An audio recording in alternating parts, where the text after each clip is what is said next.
여러분 안녕하십니까? 뉴스가 있는 저녁을 시작합니다. 오늘 뉴스가 있는 저녁은 공수처의 통신기록 조회 등 정치적 의혹 사건 수사를 둘러싸고 벌어지는 논란들과 양당 대선 후보들의 정책 공방 등을 중심으로 진행합니다. 먼저 오늘 준비한 주요 내용을 안기정 앵커가 소개합니다. 전해주시죠. 오늘의 주요 소식 정리해드립니다. 더불어민주당 이재명 후보가 이낙연 전 대표와 첫 공식 일정에 나서며 원팀 행보에 나섰습니다. 고 김근태 전 의장의 10주기 추모 행사에도 참석해 적통성을 강조했습니다. 국민의힘 윤석열 후보는 박근혜 전 대통령의 특별 사면 결정 이후 처음으로 대구 경북 지역을 찾아 표심 다지기에 나섰습니다. 하지만 이준석 대표를 둘러싼 당 내부 갈등은 쉽게 봉합되지 않는 분위기입니다. 고위공직자범죄수사처의 통신기록 조회 논란이 연일 확산하고 있습니다.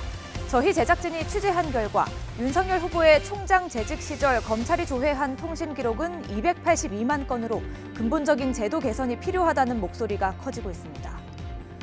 대장동 의혹을 수사하는 검찰이 박영수 전 특검을 다시 불러 조사하려 했지만 박 전 특검이 소환에 불응하며 불발됐습니다. 50억 클럽 등 윗선 로비 수사가 앞으로 어떻게 진행될지 분석해보겠습니다. 첫 소식입니다. 더불어민주당 이재명 대선 후보가 이낙연 전 대표와 신복지 공약을 함께 발표했습니다. 양도세, 종부세에 이어서 취득세 부담도 줄이겠다고 밝히며 부동산 정책 개혁 드라이브를 이어갔습니다. 권민석 기자가 보도합니다. 더불어민주당 이재명 후보가 정책 행보에서도 원팀 공조를 가동했습니다. 이낙연 전 대표와 첫 외부 일정에 함께 나서 신복지 공약을 공동으로 발표한 겁니다. 차기 정부에서 국민 삶의 질을 OECD 30위권에서 15위권으로 대폭 끌어올리겠다고 약속했습니다. 구체적 방안으로 국제노동기구의 사회보장 최저기준 협약을 비준해 각종 복지 체계를 국제 기준으로 강화하겠다고 밝혔습니다.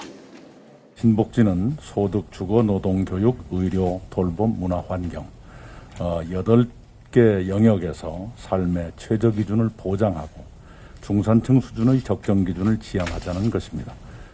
국민소득 대비 지출 규모가 작고 또 국민들이 전 세계적으로 가장 자살자가 많다는 이 참담한 현실을 반드시 바꿔내야 될 것 같습니다. 민주당 선대위는 경선 때부터 써온 대선 슬로건 이재명은 합니다를 바꿨습니다. 반성과 혁신 의지를 담은 앞으로 제대로 나를 위해 이재명으로 2030과 중도층을 끌어안겠다는 전략입니다. 뒤로 자꾸 가려는 후보가 있는데 거기에 신경 쓰지 않고 대한민국이 가야 할 길을 뚜벅뚜벅 가겠다라는 약속이라고 생각합니다. 이 후보는 다주택자 양도소득세 중과 유예와 종합부동산세 완화에 이어 취득세 개편 카드도 꺼내들었습니다. 급등한 집값을 반영해 취득세 감면 혜택 기준과 최고세율 부과 기준을 높여 세 부담을 줄이겠다는 의도입니다. 거래세는 줄이고 보유세는 올린다라고 하는 대원칙 그리고 국민적 합의가 있습니다. 보유세 부담이 올라가고 있기 때문에 그에 맞춰서 취득세, 거래세 부담을 좀 줄이자라는 취지이고. 고 김근태 전 의원 10주기 추도식에 참석해선 김 전 의원이 이루려던 세상과 자신의 구상이 일치한다며 정통성을 갖춘 후보를 자임했습니다. 청년들 대부분이 중국을 싫어한다고 발언한 윤석열 후보를 향해선 감성적 비난은 외교 문제를 야기한다며 국제관계는 매우 엄중하고 심사숙고해야 한다고 비판했습니다. YTN 권민석입니다. 대구 경북 지역 방문에 나선 국민의힘 윤석열 후보가 문재인 정부의 탈원전 정책을 거세게 비판했습니다. 선대위 내홍이 계속되는 가운데 당내 갈등의 중심에 선 이준석 대표는 선대위에 복귀할 뜻이 없다고 못 박았습니다. 김승환 기자입니다. TK 방문 첫 일정으로 공사가 중단된 경북 울진의 신한울 원전 3, 4호기 건설 현장을 찾은 윤석열 후보. 원전 건설 중단은 국가 범죄라며 문재인 정부의 탈원전 정책을 맹비난했습니다. 연간 1조 원 이상의 부가가치가 사라지고 2천여 개의 중소기업이 폐업의 벼랑 끝에 내몰렸으며 수많은 일자리가 공중분해되었습니다. 윤 후보는 탈원전 대신 원전 감축론을 주장한 민주당 이재명 후보를 향해서도 날을 세웠고 현 정부의 탈원전 정책이 대한민국 에너지 산업을 파괴할 때 도대체 이재명 후보는 어디에 있었습니까? 신한울 3, 4호기 건설 재개와 원전 수출을 통한 일자리 10만 개 창출 공약도 발표했습니다. 새시대 준비위원회와의 인터뷰에서는 문재인 정부와 검찰이 대장동 사건을 뭉개고 있다며 이 정부는 겁이 없다고 직격탄을 날렸습니다. 그래서 과거에 어떤 정권도 이런 짓을 못했습니다. 대통령 임기연연이 뭐가 대단하다고 너무 겁이 없어요. 하는 거 보면은.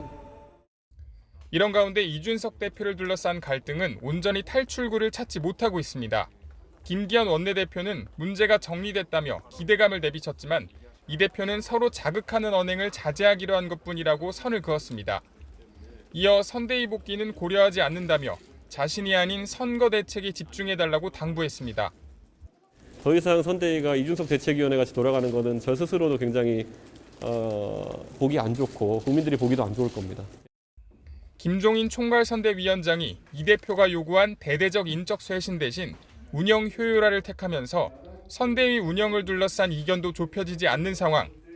다만 이번 주에 이뤄질 김 위원장과 이 대표의 만남이 변곡점이 될 가능성은 있습니다.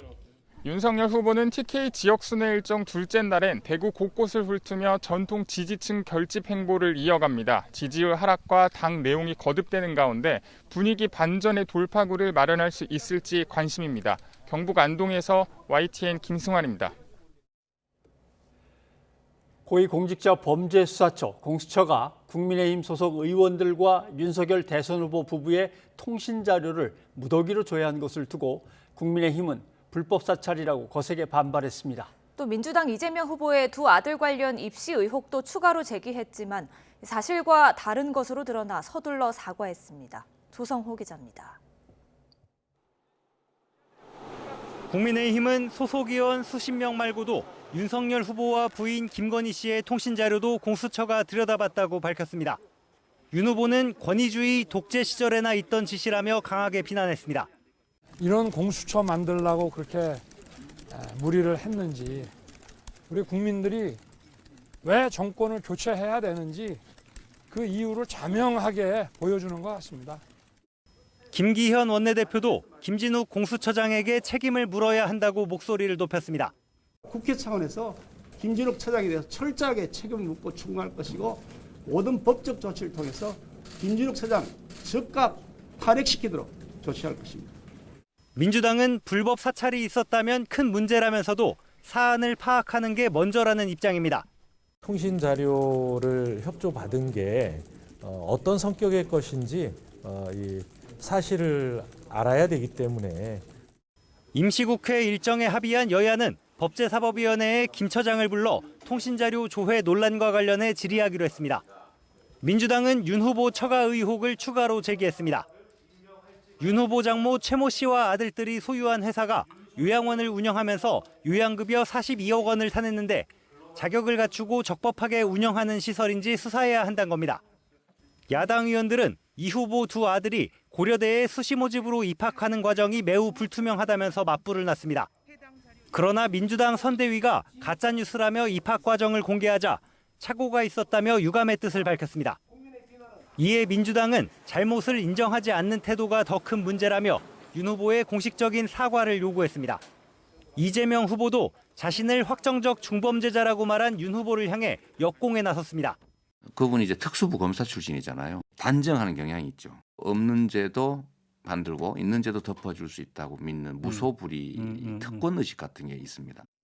윤 후보 부인 김건희 씨의 대국민 사과도 사과를 원하니 해주겠다는 식이라며 국민이 보기에 불편했을 거라고 혹평했습니다. YTN 조성호입니다. 네, 20대 대통령 선거가 이제 70일 앞으로 다가왔습니다. 여야 대선 후보들의 행보도 그만큼 분주해지고 있습니다. 최영일 평론가와 전국 상황을 짚어보겠습니다. 어서 오십시오. 안녕하세요. 예. 자, 이재명 후보는 선대위에 공식적으로 합류한 이제 이낙연 전 대표와 공식적인 일정을 이제 처음으로 함께 합니다. 둘이 함께 공약을 발표하는 모습을 보였는데 이 정도면 이제 당의 전통적인 지지층을 결집한다거나 호남의 어떤 세를 갖다가 확실하게 굳힌다거나 네. 도움이 되겠습니까? 도움이 되겠죠. 사실은 그동안 확실히 원팀이 물리적 결합이냐 더 나아가서 화학적 결합이냐 여기에 대한 궁금증이 제기됐고 예. 사실 지금 메타버스가 코로나 때문에 중단돼 있습니다만 호남을 방문했을 때는 왜 이낙연 전 후보 전 대표가 보이지 않으시느냐 이게 또 논란이 됐었어요. 그래서 과연 이게 합류한 거냐 아니냐 이런 물음표가 찍혔는데 자 말씀하신 그 화합이 이제 좀 본격적으로 예. 화학적 결합으로 봐도 좋을 상황인 겁니다. 신복지라는 이제 키워드가 떴는데요. 이게 바로 이제 경선 과정에서 이낙연 후보가 신복지 국가를 주창했거든요. 예. 근데 이것을 이재명 후보가 이제 오늘자로 이재명 후보의 공약입니다 하고 다 이제 받아들인 거죠. 그래서 이제 이것이 어찌 보면 이낙연 이제 전 후보 대표가 본격적으로 이제 이재명 캠프에 예. 주요한 역할을 갖는 또 위원장 자격도 가졌고요. 이 미래 비전을 지금 수립하고 그래서 예. 선도하는 일을 한다. 근데 여기다가 지금 또 정세균 전 총리의 모습도 보였습니다. 예. 후원회장. 자, 그러면은 사실은 내부에서 조금 남아있는 앙금이 있었던 것은 이제부로 해소가 됐다. 네. 봐도 좋을 것 같습니다. 대중적인 국민에게 대중적인 뭐 지지나 인기를 한 몸에 받았던 건 아니지만 네. 민주당에는 고 김근태 전 의장이 네, 있습니다. 네. 마치 정의당에 노회찬 전 의원이 있듯이 그렇죠. 10주기를 맞았는데 그 자리에 이제 다들 모였습니다. 민주당으로서는 의미가 있죠. 네. 한번 얘기 좀 들어보죠. 그러죠. 삶의 대척점에 섰던 박정희 전 대통령의 경제 성장 정책을 긍정적으로 평가하는 것도 주저하지 않으셨습니다. 따뜻한 나라, 따뜻한 경제, 억강부약, 기본사회, 좌우 진영을 따지지 않는 실용주의, 의장님께서 이루고자 했던 세상과 저 이재명이 이루고자 하는 세상이 전혀 다르지 않다고 생각합니다. 예. 자, 나라와 민족을 네. 먼저 생각했던 김근태 전 의장. 근데 김근태 전 의장은 어떻게 보면 민주당의 이제 법통성, 네. 정통성하고도 이제 연결이 되어 있기 때문에 그렇습니다. 그 말을 빌려서 계속 어떤 얘기를 메시지를 전하는 것 같습니다. 이 메시지 쭉 들으셨는데 어떤 의도가 비춰집니까? 예, 사실은 이제 이 고 김근태 의장의 경우에 예. 사실 굉장히 좀 훌륭한 점이 많은 분인데 대권 주자로까지 됐었지만 대중적 인기가 없었어요. 예. 화법이 좀 지루하다, 임팩트가 없다 이런 비판이 있었는데 그럼에도 불구하고 굉장히 흥미로운 점이 많습니다. 예. 남영동 대공 분실의 고문 피해자죠. 그랬는데도 불구하고 사실은 화해를 누구보다 앞서서 했던 300명 국회의원들의 국회의원 친소관계 연결망을 분석한 논문을 과거에 봤는데요. 예. 가장 센터 중심에 김근태가 있습니다. 예. 그러니까 여야 후보와 다 두루 친했다.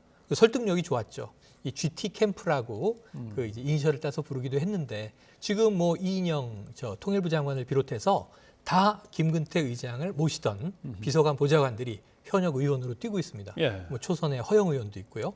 자, 이제 그래서 그 GT계가 지금 사실은 또 굉장히 많이 민주당 내에서 뭐랄까요 좀 이 민주당 스타일의 민주주의 방식을 고수하는 예. 형태를 이제 띠고 있는데 사실 잘 보면 지금 대선 과정에서 이 윤석열 후보가 일전에 이게 실언으로도 논란이 있었던 예. 자, 우리나라 586 민주화 운동이 외국에서 수입된 이론들을 이념들을 그냥 가져다가 한 거 아니냐 이것은 자유민주주의와는 다른 것이다 이렇게 구분을 했는데 여기에 대한 반발이 굉장히 컸습니다.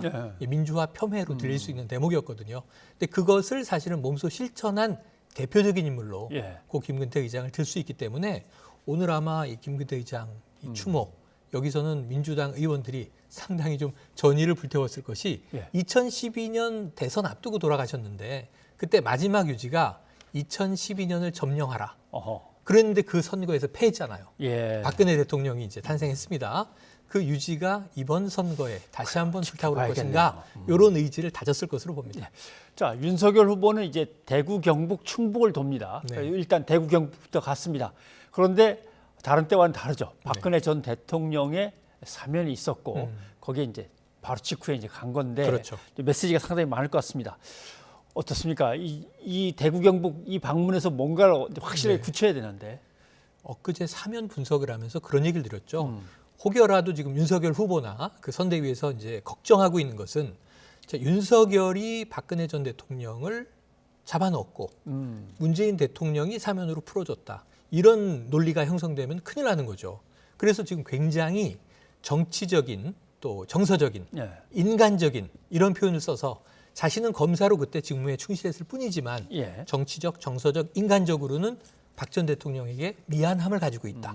이 메시지를 던져놓고 TK로 향한 거예요. 예. 그리고 여기서 지금 하고 있는 대부분의 오늘에 나와 있는 메시지들은 문재인 정부를 강하게 비판하는 쪽입니다. 예. 네, 그래서 이런 대목에서 아까 이제 원자로 이야기도 나오고 했는데요. 예.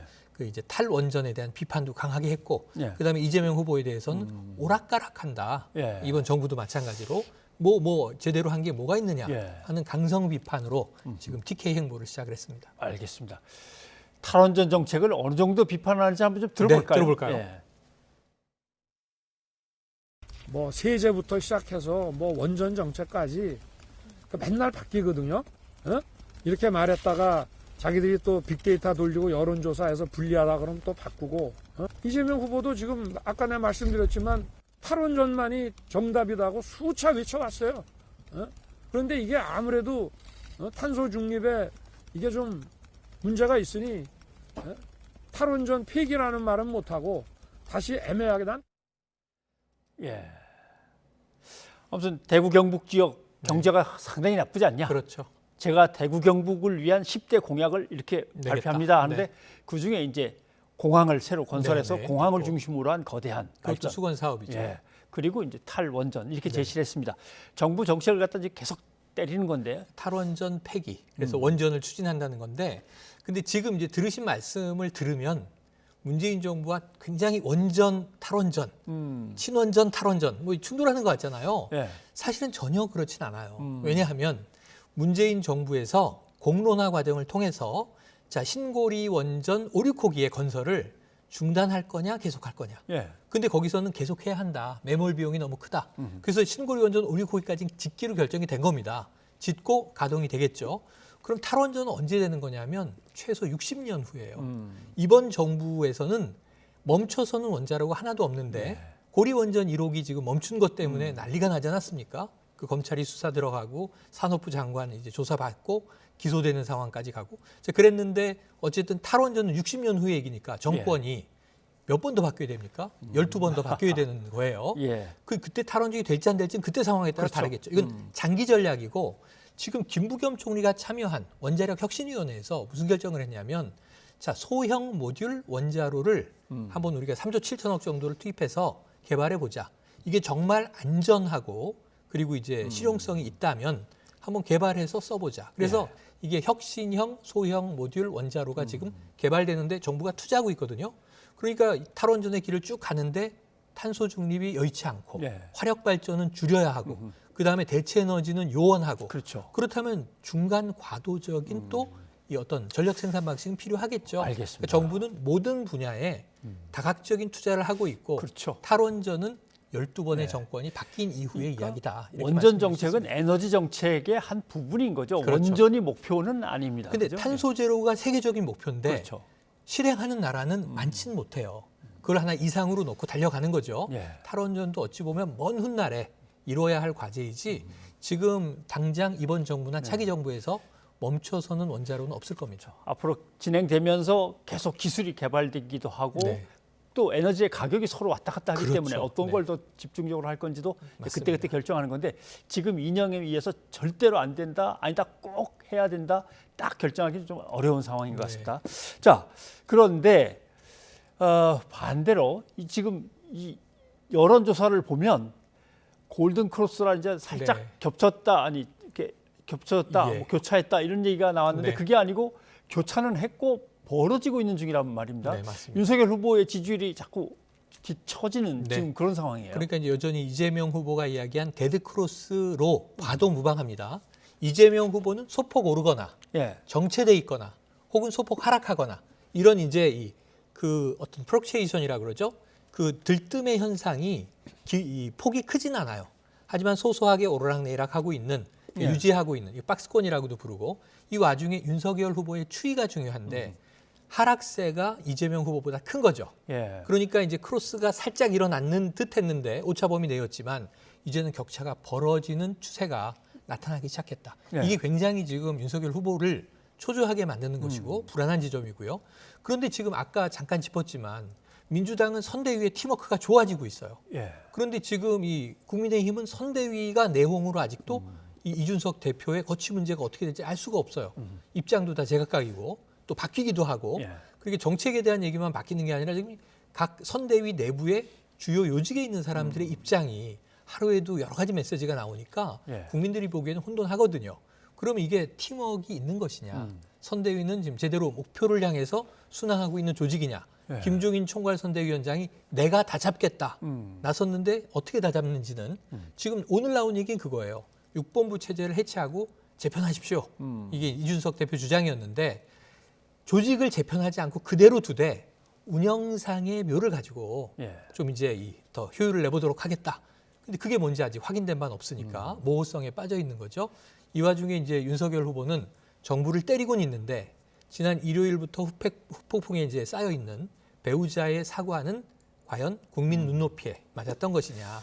추가된 또 의혹은 어떻게 할 것이냐. 근데 이런 문제들이 이런 남아 있는 타이밍에서 이준석 대표의 뭔가 조금 반짝이거나 네. 좀 앞을 조금 더 내다보는 어떤 젊은 아이디어가 네. 필요할 텐데 김종인 위원장이 이준석 대표를 만나가지고 뭔가 좀 확실하게 단판을 지으면서 데리고 들어오면 될 것 같은데 둘이 만난다는 얘기도 나와요. 나와요. 네. 김종인 위원장은 뭐 한 번쯤 만나긴 만나야겠지 하는 얘기를 했기 때문에 사실은 조금 모호하게 얘기했습니다만 조만간 만날 가능성이 크고요. 예. 만난다면 연내에 만나서 연내에 뭔가 결정을 해야죠. 만약 이준석 대표가 사실 윤 후보가 부르면 돌아가겠다라는 얘기도 했다가 사실은 다시 입장이 또 바뀌었습니다. 네. 내가 다시 선대위로 들어가는 건 코미디다. 이런 얘기도 나왔어요.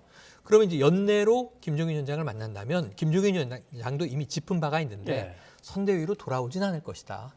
하지만 당대표 입장에서 후방 지원을 열심히 잘 하리라고 본다. 윤석열 후보도 손을 내미는 대신에 알아서 잘 하리라 믿는다. 예. 이게 이제 전언이에요. 메시지예요. 그렇게 되면 이준석 후보가 들어올 명분은 없죠. 예. 그런데 다만 지금 이 울산 회동에서 극적으로 선대위를 좀 출범시키면서 반전을 일으켰던 때는 아마 이준석 대표의 파업은 예. 이유가 있을 것이다. 라는 지지도 한 절반 됐다면 지금은 이준석 후보가 선거를 망칠 수 있다라는 예. 또 이제 혹평이나 악평이 더 많아지고 있습니다. 이준석 대표도 지금 여러 가지로 압박을 받고 있거든요. 예. 연내에 김종인 총괄을 만나서 해법을 찾기는 찾을 것이다. 이렇게 보여집니다. 지금 얘기하신 이준석 대표도 압박을 상당히 많이 받는다 네. 중에 하나가 뭐 보수 유튜브에서 네네. 이준석 대표의 성접대 의혹 외곽에서 나왔죠. 외곽에서 그걸 터트려 버렸어요. 뭐 내용을 갖다 어느 정도 다들 이제 알고 계실 네. 겁니다만은 이런 생각을 하게 되는 거죠. 이준석 대표가 당 대표로서 또 선대위의 위원장으로서 딱 자리를 잡고 있었으면 저렇게 쉽게 공격을 했을까? 네. 그냥 단순한 그냥 의혹제기인데 그렇죠. 어떻게 보면 뚜렷한 근거가 없이. 그렇죠. 근데 밖으로 빠져나왔으니까 저렇게 세게 때리나? 아니면 뭐 또 다른 모종의 음모가 있는 건가? 네. 그래서 이 사건이 오히려 이 대표가 아유 안 되겠다, 좀 제자리에 들어가 있어야겠다 이런 생각을 하는 계기가 되지 않을까? 그럴까요? 자, 검찰 자료를 근거로 예. 그 이제 유튜버들이 이제 이 의혹을 제기했다. 네. 우리는 증거를 갖고 있다. 뭐 녹취도 있다 이런 얘기가 있어요. 그런데 문제는 검찰 자료를 어떻게 민간인이 받았겠느냐? 예. 누군가 제보자가 있다는 얘기인 거죠. 그쵸. 하태경 의원은 민주당에서 줬을 거다. 근데 민주당은 펄쩍 뜁니다. 예. 우리는 이준석 대표가 선거판에서 사라지길 원치 않는다. 계속 있어주길 원한다. 갈등이 계속 길어지는. 예, 낮에 보니까 예. YTN에 이제 저 민주당 쪽 인사가 나와서 대놓고 그렇게 얘기를 하더군요. 그리고 사실 지금 이 윤 후보와 이준석 대표의 갈등 와중에는 민주당은 은근히 이준석 대표 쪽을 또 응원하는 마음도 있습니다. 예. 그 청년 당수, 당대표가 등장한 게 올해의 중요한 정치 이슈거든요. 이건 한번 바짝하는 게 아니라 앞으로의 향방을 결정할 거고 그때 민주당은 상당히 긴장했었죠. 예. 상대적으로 젊은 송영길 그랬단 대표가 말이죠. 예. 나이 연배가 많아 보이는 효과가 나면서 근데 지금 이제 이런 상황에서는 민주당이 왜 이준석 대표를 음해하겠느냐? 우리 아니다. 그럼 이제 지금 그 폭로한 유튜버 쪽에서는 거기에 피해자들이 있습니다. 사기 피해자들이 예. 유흥업소 업주들인데 그쪽을 통해서 제공받은 것이라고 얘기는 했어요. 자, 문제는 이 진위의 문제입니다.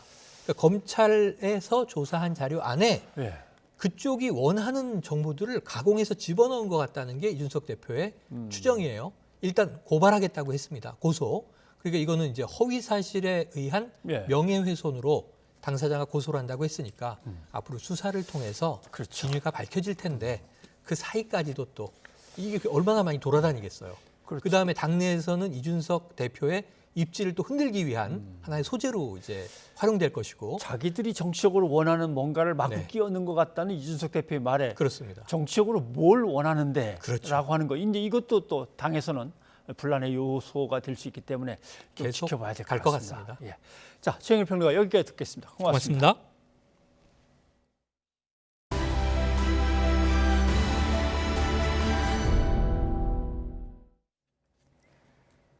고위공직자범죄수사처 공수처가 광범위한 통신 자료를 조회할 수 있었던 건 카카오톡 대화방을 통해서라는 의혹이 제기됐습니다.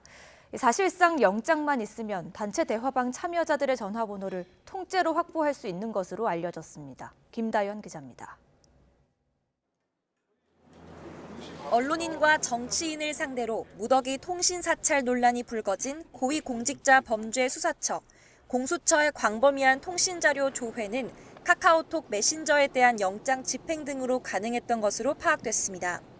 영장만 있으면 수사 대상자가 들어가 있는 대화방 참가자들의 전화번호나 접속 기록 등을 통째로 받을 수 있기 때문입니다.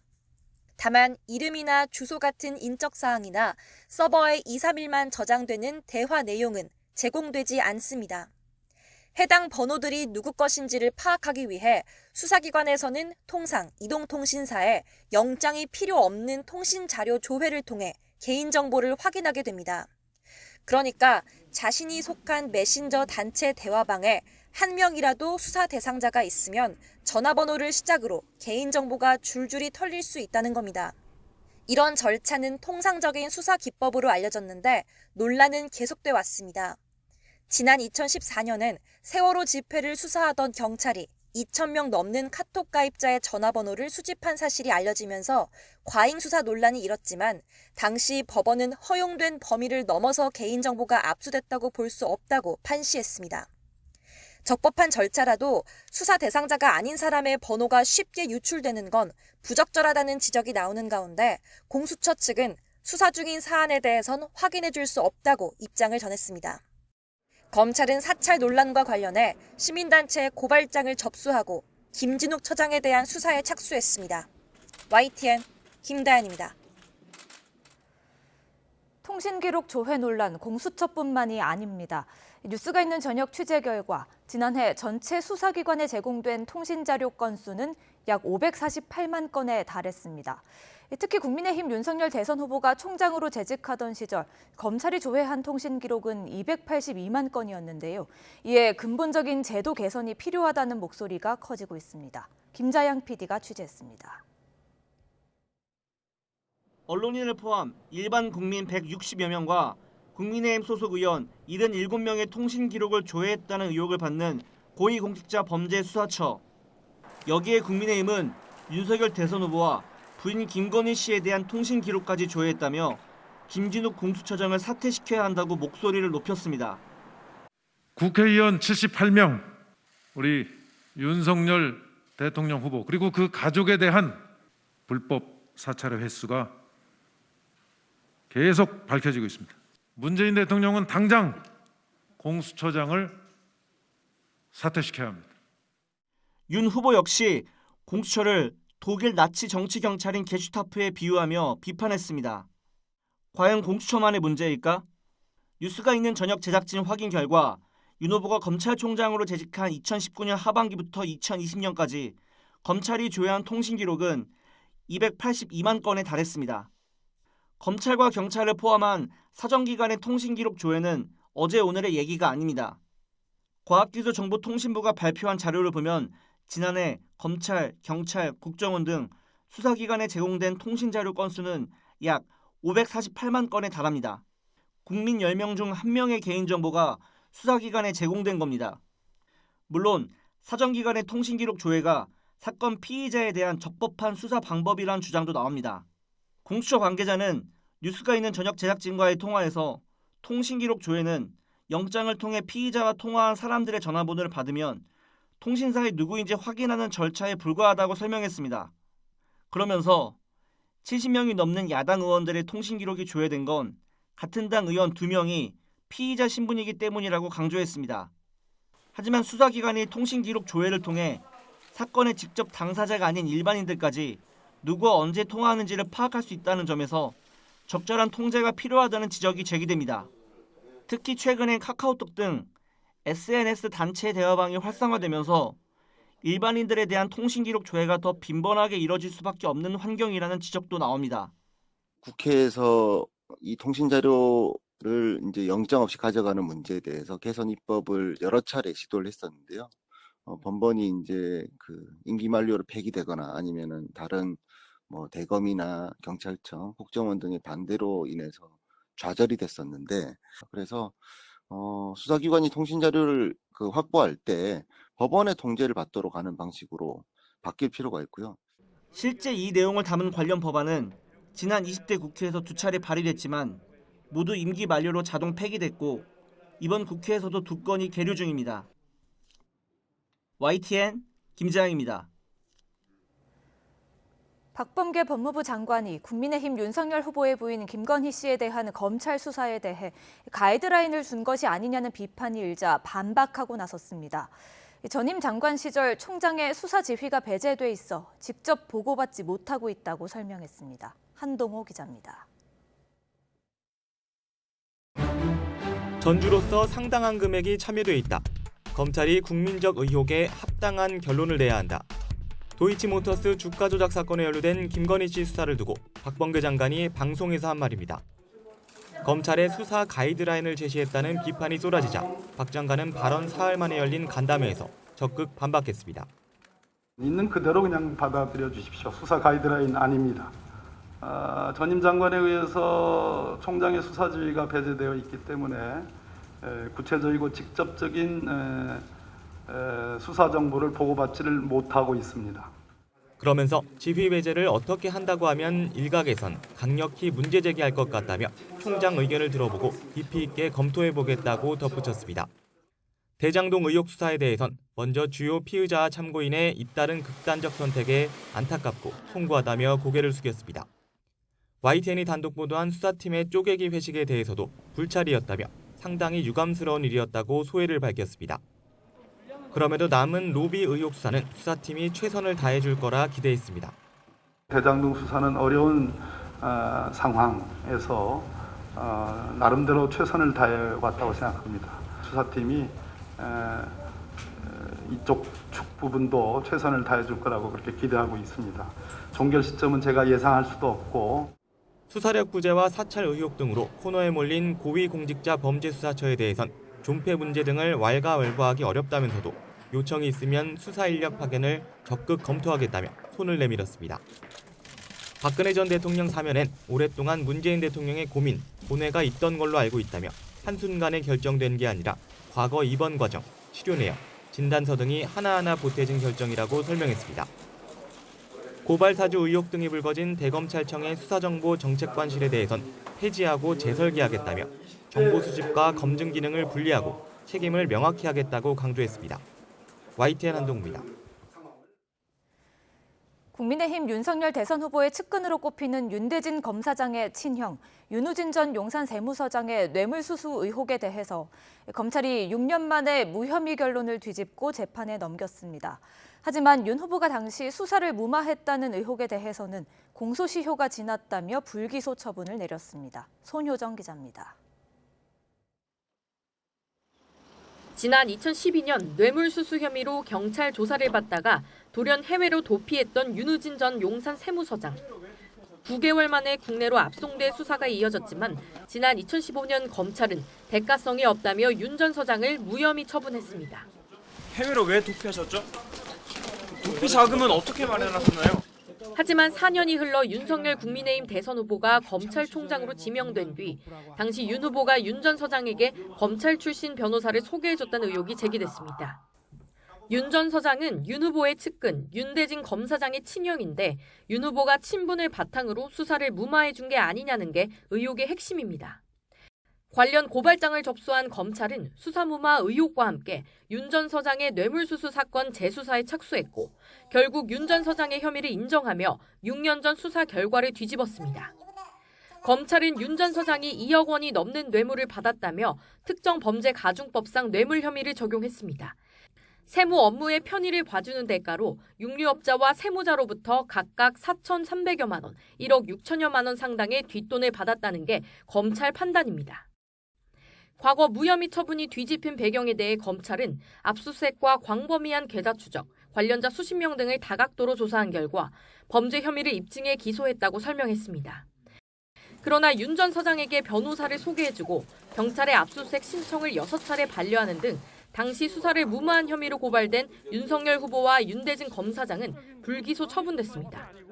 모두 공소시효가 지나 공소권 없음 처분이 내려진 겁니다. 검찰은 수사 무마 의혹은 공소시효가 지나 혐의 인정 여부는 최종 판단을 내리지 않았지만 당시 수사 담당자들이 외압은 없었다고 진술했다고 밝혔습니다. 이 밖에 윤 후보가 검찰총장 인사청문회를 앞두고 윤 전 서장에게 변호사를 소개한 적이 없다고 허위 답변한 혐의 등은 무혐의 처분됐습니다. 윤우진 전 서장은 지난 23일 세무조사를 무마해주는 대가로 부동산 개발업자 등으로부터 1억 3천만 원을 받은 혐의로도 구속 기소돼 재판을 앞두고 있습니다. YTN 손효정입니다. 국민의힘 윤석열 대선 후보의 부인 김건희 씨의 박사 논문에 이어 이번에는 석사 논문 표절 의혹이 제기됐습니다.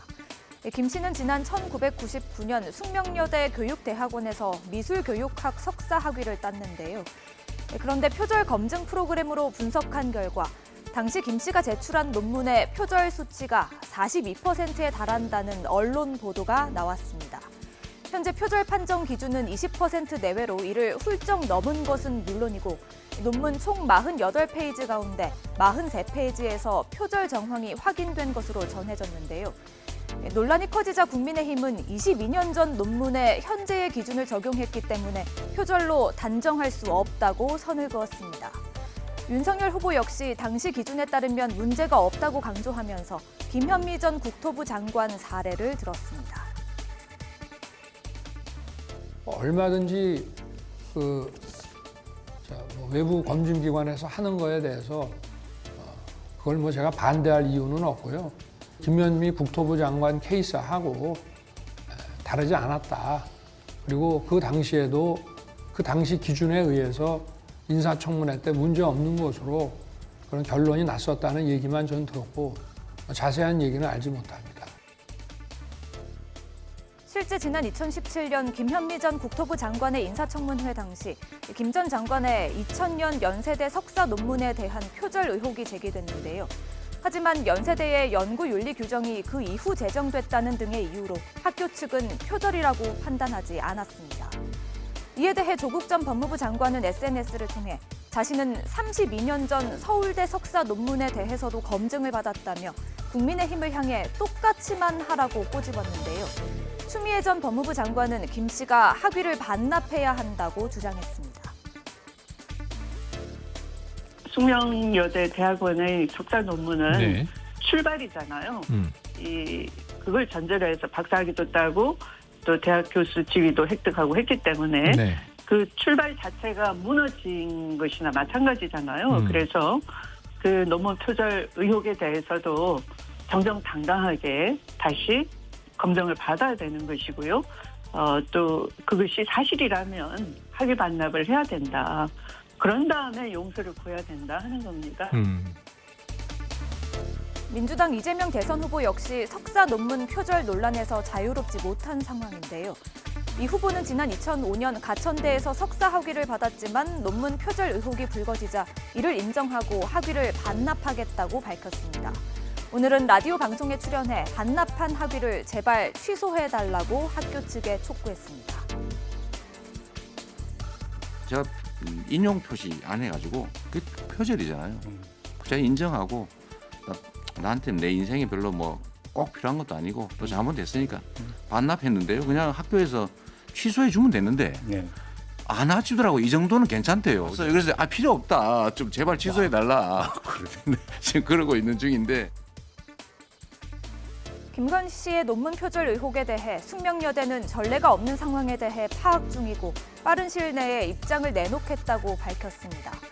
이런 가운데 김 씨의 석사 논문을 지도한 것으로 알려진 교수는 언론 인터뷰에서 22년 전에도 다른 논문을 인용하면 반드시 출처를 밝히도록 지도했다고 말했는데요.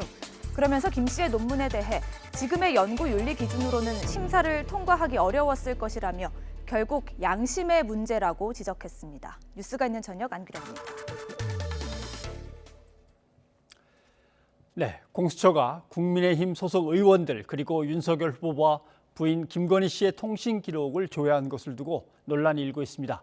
관련된 내용을 구자룡 변호사와 함께 짚어보겠습니다. 어서 오십시오. 변호사님. 안녕하세요. 네, 반갑습니다.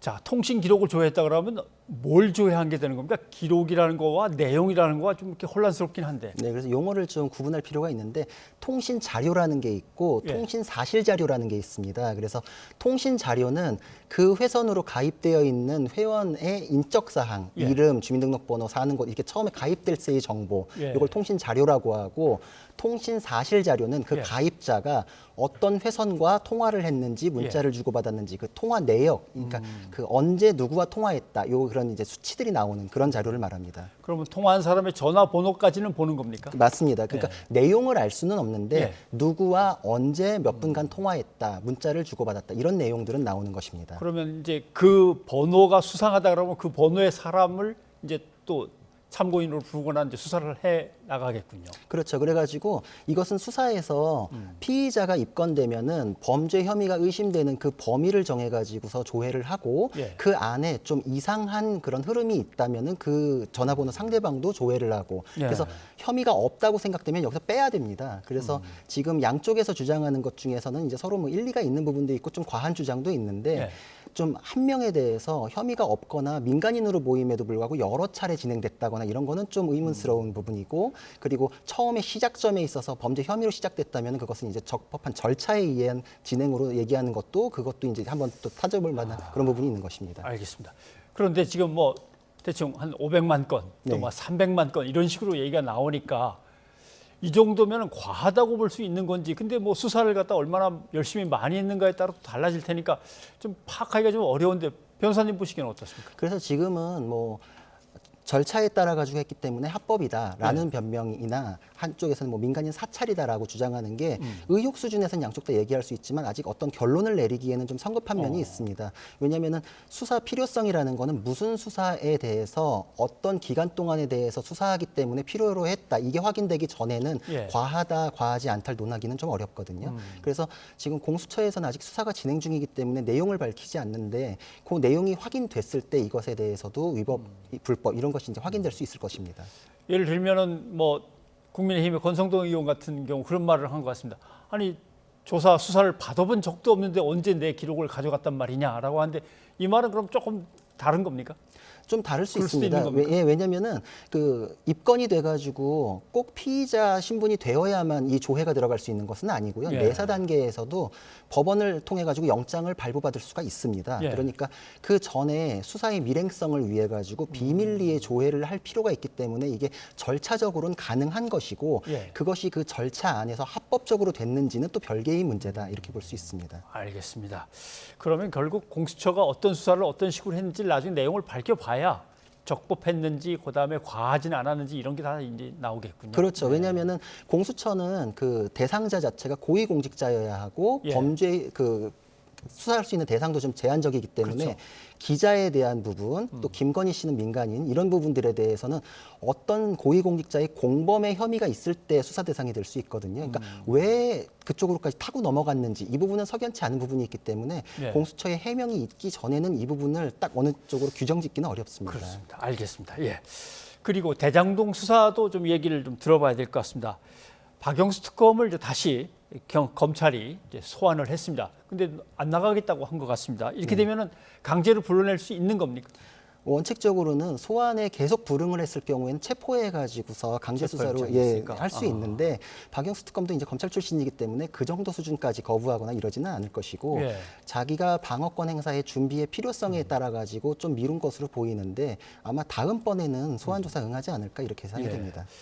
지금 박 특검은 혐의들을 보면 본인 것도 있습니다. 네. 왜 고문으로 들어갔느냐, 딸 것도 있는 것 같고, 네. 그다음에 부동산 그 주택 특혜 분양을 갖다 맡고 있던 친척 문제도 또 하나 걸리는 것 같고, 어떤 걸 주로 살피려고 하는 걸까요? 사실 박영수 특검에 대해서는 그거에 대해서 다 수사 대상입니다. 다 물어볼 수밖에 없습니다. 예. 전반적으로 화천대유하고의 그 밀착된 관계가 어떤 것이었는지, 어떤 관계 하에서 딸이 취업을 거기에 하기까지 했고 아파트를 또 특혜 분양을 받았다는 의혹까지 제기되는지, 그렇죠. 그리고 먼 관계라고는 하지만 인척의 회사로 100억 상당이 넘어갔다. 뭐 이런 것들은 굉장히 석연치 않은 부분들이기 때문에 예. 결국은 이것의 종착지가 박영수 특검이 아니었느냐라는 혐의는 다 공통되게 적용되는 것이기 때문에 그 부분을 집중적으로 캐게 될 것입니다. 그런데 지금 곽상도 전 의원도 그렇고 박영수 특검도 그렇고 그다음에 대법관 한 분도 그렇고 해서 뭔가 진행되는 게 없어갖고 50억 클럽이라는 거에 어떤 실체에 대해서 뭔가 수사가 계속 진행되는 건가? 아니면 50억 클럽에 대해서 여기서 끝나는 건가? 다들 그걸 궁금해하거든요. 사실 수사 진행이 굉장히 어려운 상황인 것은 맞습니다. 왜냐하면 법리적으로 뇌물죄는 수수하고 요구하고 약속하고를 다 동일하게 처벌을 하는데, 예. 근데 수수라는 거는 실제로 돈이 넘어갔으니까 그나마 이제 쫓아가다 보면은 돈의 자금 흐름이나 이런 걸로 이제 입증을 해나가기에 좀 수월한 면이 있습니다. 예. 근데 곽상도 의원의 경우에는 아들이 퇴직금으로 상식적이지 않은 돈을 받았음에도 불구하고 영장이 한 차례 기각되지 않습니까? 기각됐죠. 예. 그러니까 가장 첫 단추로 꿰인 수수에 대해서도 제동이 걸렸기 때문에 그 이후에 나머지들은 다 같은 논리에 의한 약속이라는 것이 문제되고 있는데, 약속이라는 건 사실 그 약속이 말로 주고받아진 것이지 어떤 서류나 물증이 남아있지 않거든요. 예. 그러니까 곽상도 의원에 대해서 기각이 됐기 때문에 검찰의 숨고르기가 굉장히 오래 가고 있다. 그래서 박영수 특검이나 권순일 대법관이나 이렇게 소환 조사를 하더라도 지금 곽상도 의원에 대해서 영장 재청구가 된 이후에나 다른 분들에 대해서도 실질적으로 궤도에 더 올라갈 수 있지 않을까. 첫 단계부터 지금 좌초가 되다 보니까 그 부분에서 굉장히 좀 시간이 오래 걸리는 것으로 판단이 됩니다. 예. 자, 말씀하신 대로 뭔가 쉬워 보이지는 않는데 어디까지 진척이 되는지 한번 봐야겠습니다. 그리고 이제 윤석열 후보의 이제 리스크 중에 장모 리스크가 있습니다. 실형을 선고받은 건 분명한데 항소를 했다고 소식이 전해져 왔습니다. 네. 그렇게 되면 통장 잔고를 이제 위조했다는 거는 인정을 한 것 같고, 네. 그럼 행사라든가 이 나머지 것들은 다 안 했다는 거죠. 예, 그런 취지로 1심에서도 주장을 했는데 지금 문제된 혐의는 통장 잔고에 대한 위조, 행사, 그리고 부동산 실명법 위반. 이건 어떻게 된 거냐면은 통장 잔고를 보여줌으로써 자력이 있는 것을 보여주고, 그래서 그걸 통해 가지고 수월하게 토지를 사기로 했고, 예. 그거에 의해서 매입한 토지를 그 안 씨의 사위 이름으로 등기를 했다. 그게 이제 부동산 실명법 위반이 그 실명법 부분입니다. 위반이군요. 그래서 예. 나머지 부분에 대해서는 무죄 주장을 했던 것으로 보이는데, 이게 법리적으로 근거가 있는 것이 처음에 그 사기를 친 안 씨한테 속아가지고 잔고증명서를 위조하게 된 것이다. 위조는 그래서 이제 어쩔 수 없이 예. 시인할 수밖에 없었는데, 그 행사죄의 법리에 있어서는 그 위조 사실을 아는 사람 사이에서 주고받은 것은 행사가 되지 않는다, 이런 법리가 있습니다. 위조의 정을 안다 이렇게 표현하는데, 예. 근데 이 사안은 사실 그 법리가 적용되기에 제가 판단하기에는 좀 적절치는 않습니다. 왜냐하면은 처음에 작성을 할 때도 캠코 쪽에 자력을 보이기 위한 용도로만 사용하겠다라고 했다는 것은 안 씨를 넘어서서 안 씨가 제3자한테 제공할 다른 것도 누구에게. 그렇죠. 예. 그러면 그거를 포괄해가지고 행사죄가 성립이 되는 것이거든요. 그래서 처음부터도 이게 전부 다 무죄로 가기에는 굉장히 좀 어렵겠다. 예전에도 제가 이제 그렇게 평가를 했던 적이 있는데, 항소를 했을 때도 사실 항소 이유에 대해서 정황만 믿고서 판결한 것이니까 억울하다, 항소하겠다, 이런 취지로 밝혔지 뭐 어떤 점에 있어서 어떻게 네. 뭐 항소하겠다 이렇게 구체적이진 않았거든요. 그래서 제가 보기에는 아마 항소를 하게 되면 보통 뭐 법리 오해, 사실 오인, 양형 부당 주장할 수 있는 건 다 하게 됩니다. 예. 근데 결국은 아마 행사죄 일부나 부동산 실명법에서 좀 이렇게 법리적으로 다툴 수 있는 부분에 대해서 최대한 노력을 해보고, 결국은 목표는 집행유예를 바라는 취지가 아니었을까 이렇게 판단이 됩니다. 예, 알겠습니다. 그리고 윤석열 후보의 처가 리스크 중에 이제 요양병원에 관한 것이 있습니다. 이 요양원을 설립을 해서 남양주에서 부정수급을 갖다 받아서 이제 한 게 있고, 그거는 이제 재판이 진행 중인 거고요. 네.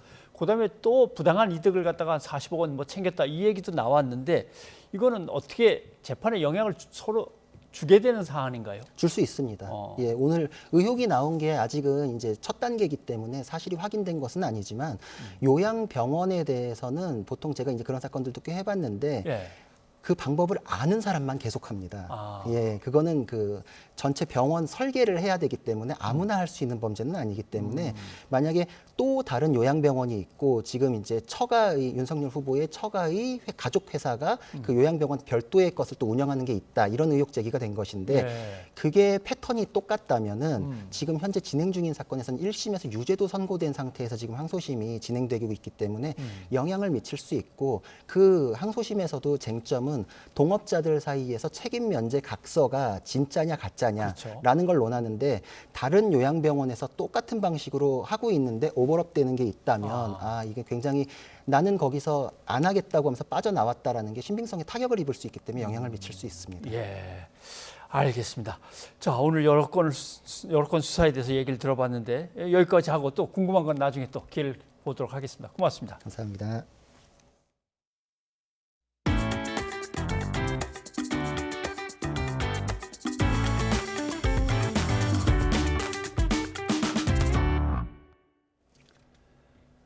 코로나19 신규 환자는 다시 5천 명대로 늘었습니다. 위중증 환자는 1,151명으로 또 역대 최다를 기록했습니다. 정부는 코로나19 유행이 진정세에 접어들었다면서도 위중증 환자가 줄어든 확실한 반전이 있어야 한다고 밝혔습니다. 이동우 기자입니다. 코로나19 검사 건수가 감소하는 주말 효과가 사라지자 신규 환자는 전날보다 1,500여 명 늘어난 5,409명. 방역수칙 강화와 3차 접종 증가 등의 영향으로 일주일 전인 지난 22일과 비교하면 2천여 명 감소한 수치입니다. 지금은 확연한 감소 추세로 접어들었다라고 볼 수 있고요. 그럼에도 불구하고 과거 4주 정도의 유행 증가 추세가 매우 가팔랐기 때문에 예전 정도의 수준으로 돌아가기 위해서는 앞으로 2주에서 3주 정도의 시간이 걸립니다. 코로나19 위중증 환자는 전날보다 49명 늘어난 1,151명으로 또다시 최다치를 기록했습니다. 9일 연속 1,000명대를 유지했습니다. 위중증 환자가 계속 증가되는 상황은 코로나19로 인한 실질적인 피해가 커진다는 측면에서 굉장히 중요한 지표이며 이 부분들이 확실하게 반전되어야지 코로나19 유행의 위험성이 줄어들고 있다라고 평가할 수 있을 것 같습니다. 병상 확충이 계속 이어지면서 전국 수도권 중환자 병상 가동률은 조금씩 떨어지며 각각 74.9%와 78.7%를 기록했습니다. 코로나19 확산세가 둔화하면서 병상 배정 대기자도 계속 줄다가 마침내 56일 만에 0명으로 집계됐습니다. 정부는 이 같은 방역 지표 등을 종합적으로 고려해 현행 거리두기 연장 여부를 금요일에 발표할 예정입니다. 정부는 현 상황을 냉철하게 분석 평가한 후에 내주부터 적용할 방역 조치 조정 방안을 결정하겠습니다. 각계의 목소리와 전문가의 의견까지 귀담아 듣고 신중하게 결론을 내리겠습니다. 정부는 전문가들의 목소리를 반영해 현행 거리두기를 2주 더 연장하는 방안을 유력하게 검토하는 것으로 알려졌습니다. YTN 이동우입니다. 코로나19 유행의 감소세 전환에도 안심할 수 없는 건 새 변이인 오미크론 확산 우려 때문입니다. 하루 사이 109명이 추가 감염됐는데요. 정부는 입국 제한 조치를 연장했습니다. 이형원 기자입니다. 정부는 코로나19 유행 규모가 감소세로 돌아섰지만 언제든 확산 위험이 있다고 우려합니다. 현재 국내 우세종인 델타 변이보다 전파력이 큰 오미크론 변이 때문입니다. 국내에서는 아직 빠르게 퍼지고 있진 않지만 신규 환자가 109명으로 최다를 기록하는 등 우세종이 되는 건 시간 문제라는 평가가 지배적입니다. 실제로 해외에서는 한 달 정도 안에 우세종이 되면서 확진자 규모를 2~3배 급증시켰습니다. 결국 어느 시점상 국내에서도 델타를 대치해서 오미크론이 우세종화되는 것을 피하기는 어려울 것이라고 판단하고 있는 중입니다. 델타 변이보다 중증화율이 낮은 것으로 알려졌지만 환자 규모가 급격하게 커지면 고위험군 감염도 늘면서 피해가 속출해 의료 대응 부담이 커질 수밖에 없습니다. 결코 방심해서는 안 됩니다. 입원율이 절반으로 낮아진다고 해도 확진자 수가 2배로 늘면 결국 의료 대응 부담은 같아지기 때문입니다. 정부가 최대한 오미크론 확산을 늦추는 데 주력하고 있는 이유입니다. 이를 위해 내일부터 현장에서 오미크론 판별이 3~4시간 안에 가능한 PCR 검사가 시행됩니다. 기존 유전체 검사가 최대 5일이 걸리던 것과 비교하면 빠르게 감염자를 찾아내 추가 전파를 막을 수 있게 되는 겁니다. 이와 함께 남아프리카 공화국 등 11개국 입국 제한 조치를 연장해 해외 유입도 최소화하기로 했습니다. 에티오피아발 항공편 운항을 계속 중단하고 싱가포르발 항공권 신규 판매도 일시 중단합니다. 또 입국때 받는 PCR 음성 확인서도 발급일에서 검사일 기준 72시간 내로 강화해 다음 달 13일부터 시행하기로 했습니다.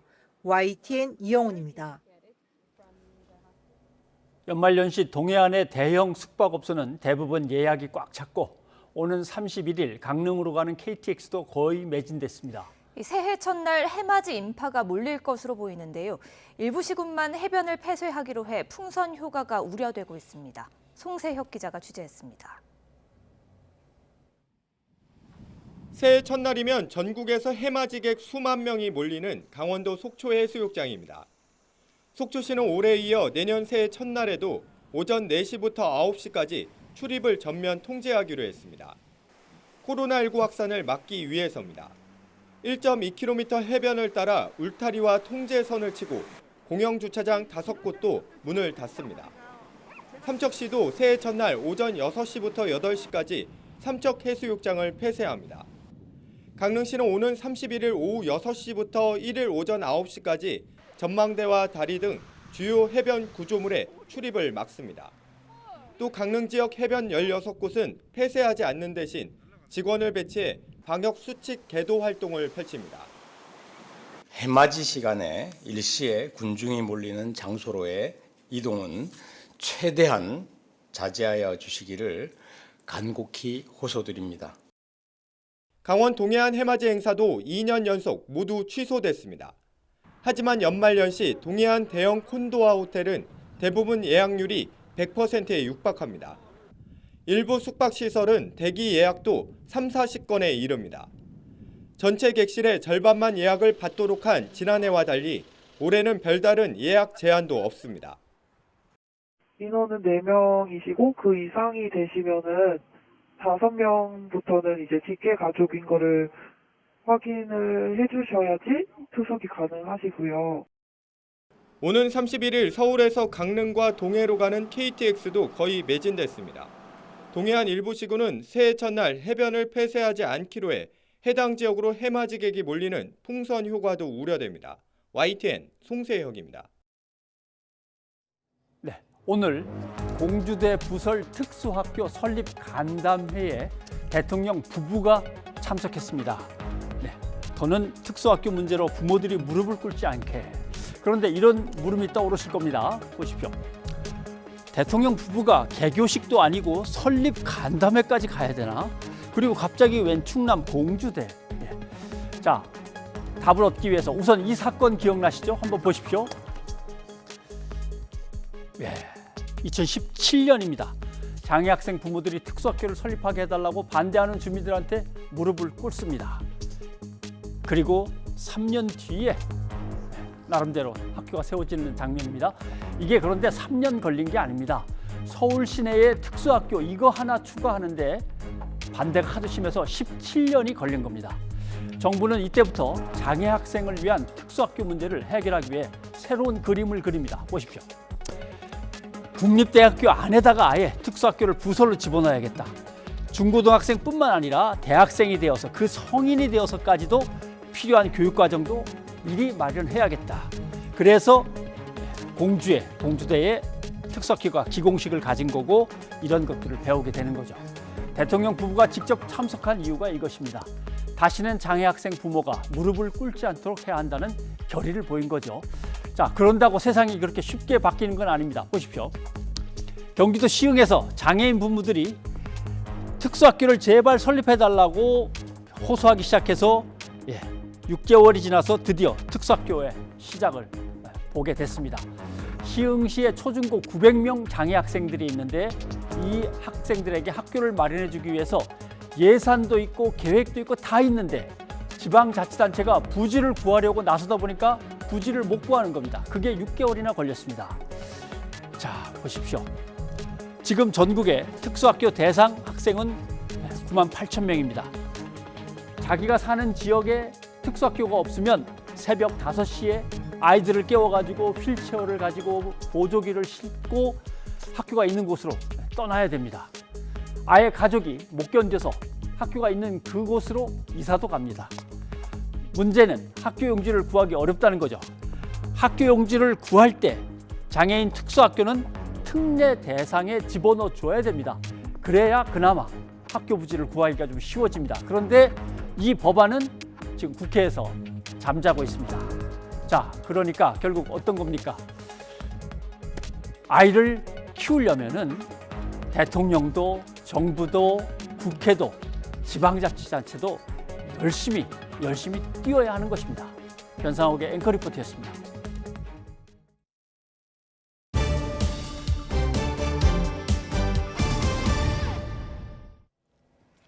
일본이 강제동원 현장인 사도광산을 세계문화유산에 등재하기 위한 후보로 선정했죠. 일본 정부는 신중한 입장을 보이고 있는데요. 우리 정부는 물론이고 일본 내에서도 우려와 비판의 목소리가 이어지고 있습니다. 도쿄 이경하 특파원이 보도합니다. 강제동원 역사의 현장인 일본 니가타현 사도광산. 일본 내 연구자들은 당시 이곳에 끌려간 조선인이 2,000명을 넘는 것으로 추정하고 있습니다. 일본 시민단체가 확보한 공문서에는 당시 여기서 일한 조선인 1,100여 명에 대해 23만엔 넘는 돈이 지급되지 않았다고 돼 있습니다. 이런 역사를 외면한 채 특정 시기만 세계문화유산으로 등재하려는 것은 스스로 가치를 떨어뜨리는 일이라는 지적이 나오고 있습니다. どういう経過をたどって現在に至っているのかというそういう全体の歴史が記述されるべきだろうと。都合の悪いところはパスするというのでは本当にそういう文化的な価値としてはダメなんじゃないかと。 NHK 보도에 따르면 지난달 비공개 심의회에서 외무성 담당자는 한국이 이미 강한 경계심을 갖고 이 사안을 주시하고 있다고 밝혔습니다. 특히 기간을 강제동원이 이뤄지기 전으로 한정해도 한국과의 충돌을 피해갈 수 없다는 인식을 드러냈습니다. 이런 점을 의식한 듯 담당 부서인 문화청은 후보 선정과 정부가 정식으로 추천하는 것은 다르다며 이례적인 설명을 덧붙였습니다. 国内推薦候補の選定は推薦の決定ではなく、これを受けまして今後政府内で総合的な検討を行ってまいります。 군함도 역시 등재 당시 1910년까지로 기간을 정했지만 유네스코는 강제동원을 포함한 역사 전체를 담으라고 결정했습니다. 강제동원 사실 자체를 부정하고 있는 군함도 전시관에 대해 지난 7월 약속을 지키라며 강력히 권고한 것도 같은 맥락입니다. 일본 정부는 내년 12월 군함도 전시 내용을 개선하기 위한 계획서를 내야 하는 상황입니다.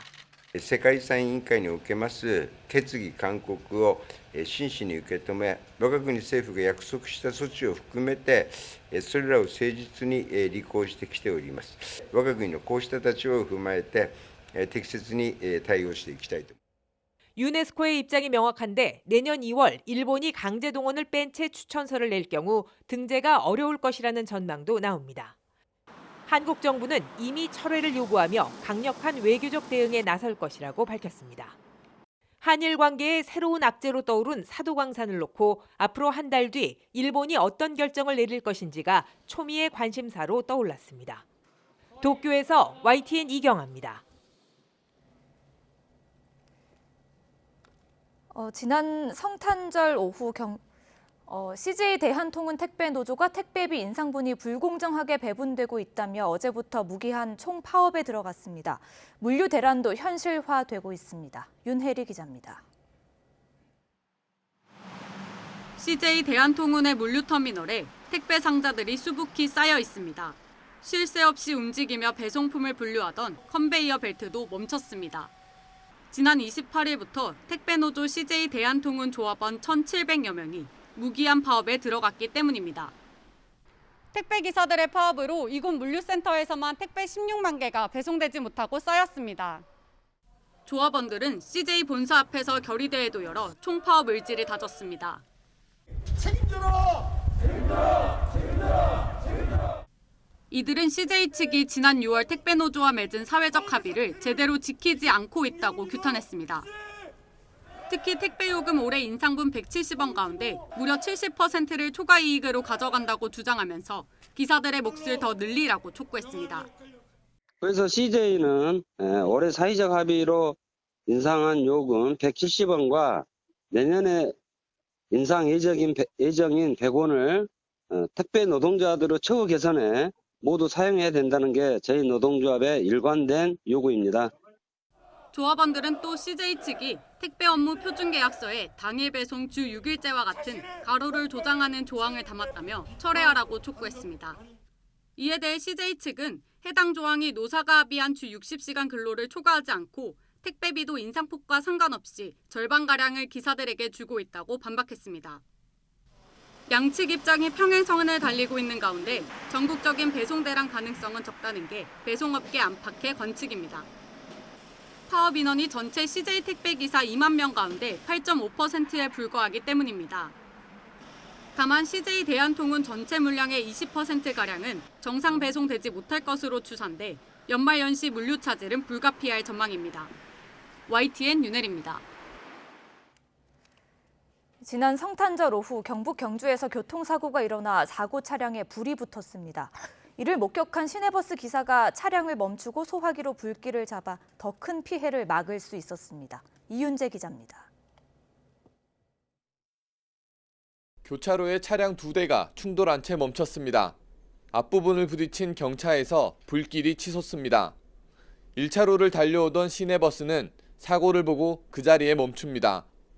버스를 몰던 기사 송대웅 씨, 재빨리 소화기를 챙겨 사고 현장으로 달려갑니다. 소화기 하나를 다 뿌렸지만 불을 끄기엔 역부족입니다. 급히 버스로 돌아와 예비용 소화기를 챙겨 다시 불을 끌어 나섭니다. 주변 시민들도 맞닿은 사고 차량을 떼놓으려고 안간힘을 씁니다.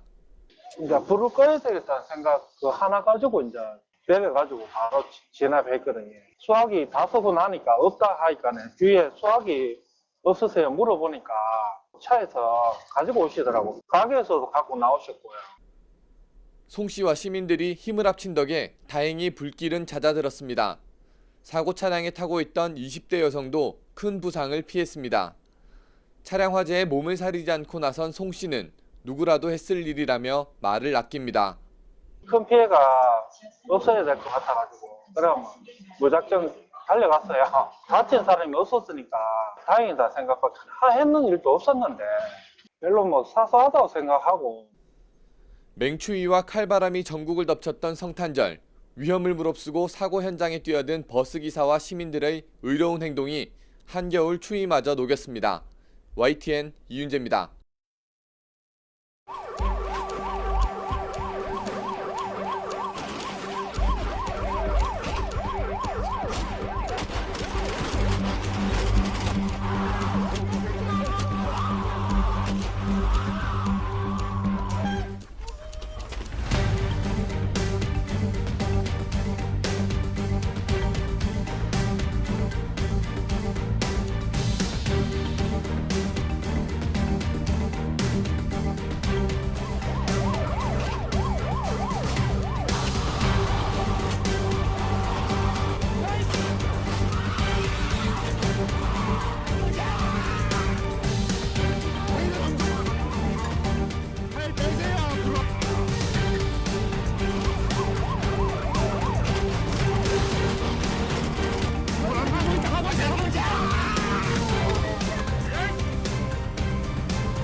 시청자 여러분의 의견 소개해드립니다. 네, 공수처가 통신 자료를 조회한 것 가지고 논란이 일고 있다는 소식 전해드렸습니다. 6192님, 공수처뿐만 아니라 경찰과 검찰까지 모두 확인해서 통신 자료 조회 규정을 이번 기회에 개선하는 게 어떨까요? 하셨습니다. 예, 0277님, 윤석열 검찰총장 시절 검찰이 한 통신 조회는 282만 건이라는데요. 이 부분도 살펴봐야 합니다. 하셨습니다. 네, 논문 표절 때문에 옛날에는 그 정도는 다 허용이 됐다.